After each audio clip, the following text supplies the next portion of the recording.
തലസ്ഥാനത്ത് CPI നേതാവിന്റെ വീട് തകർത്ത CPI നെയ്യാറ്റിങ്കര ബ്രാഞ്ച് സെക്രട്ടറി സനലിന്റെ വീടിന് നേരെയാണ് CPM പ്രവർത്തകർ അക്രമം നടത്തിയത്. തിരുവനന്തപുരം പാർലമെന്റ് സ്ഥാനാർത്ഥി പന്ന്യൻ രവീന്ദ്രന്റെ ബൂത്ത് ഓഫീസുമായി ബന്ധപ്പെട്ട വിഷയത്തിലാണ് ഈ ഒരു സംഘർഷമുണ്ടാകുന്നത്.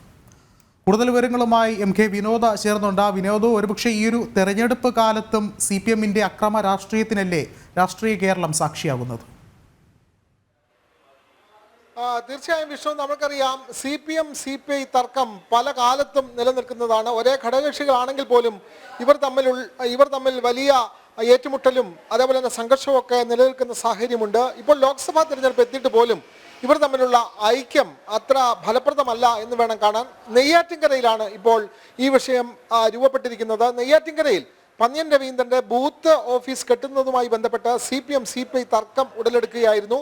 അവിടെ കഴിഞ്ഞ മാസം 14-ന് ബൂത്ത് ഓഫീസ് ഷീറ്റ് കൊണ്ട് കെട്ടണോ അതോ ഷാമിയാന ഉപയോഗിച്ച് കെട്ടണോ എന്ന വിഷയത്തിൽ ഈ രണ്ട് പാർട്ടി പ്രവർത്തകരും തമ്മിൽ സംഘർഷമുണ്ടായി. അവിടെ വെച്ച് CPM ബ്രാഞ്ച് സെക്രട്ടറിക്ക് മർദ്ദനമേറ്റു എന്നാണ് നമ്മൾ മനസ്സിലാക്കുന്നത്. അതിൻ്റെ ഒരു വിരോധം എന്നുള്ള നിലയിലാണ് CPI ബ്രാഞ്ച് സെക്രട്ടറി സനലിന്റെ വീടിന് നേരെ ഇന്നലെ രാത്രിയാണ് ആക്രമണം ഉണ്ടായത്. സനലിന്റെ വീട്ടിൽ ചെന്ന് കൊലവിളി നടത്തുന്ന സാഹചര്യം ഉണ്ടായി.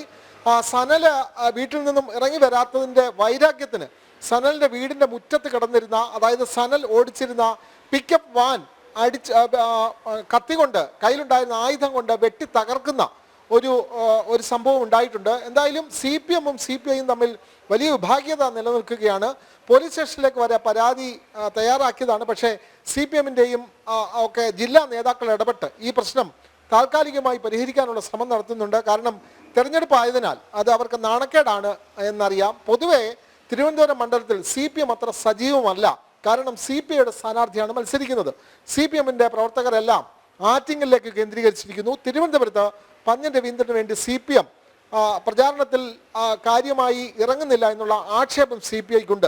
ഇത്തരത്തിലുള്ള വിഷയങ്ങളുമൊക്കെ തന്നെ സംഘർഷത്തിലേക്ക് കാരണമായിട്ടുണ്ട്. എന്തായാലും പൊതുവെ തിരുവനന്തപുരം മണ്ഡലത്തിൽ CPMഉം CPIയും തമ്മിലുള്ള മാനസിക ഐക്യം ശരിയല്ല എന്നാണ് ഈ വിഷയം പ്രകടമാക്കുന്നത്. വിഷ്ണു, വ്യക്തമാണ്. തലസ്ഥാനത്താണ് ബൂത്ത് ഓഫീസുമായി ബന്ധപ്പെട്ട CPM CPI പ്രവർത്തകർ തമ്മിൽ തർക്കമുണ്ടായത്. വിനോദാണ് വിശദമായ റിപ്പോർട്ടുകൾ പങ്കുവച്ചത്.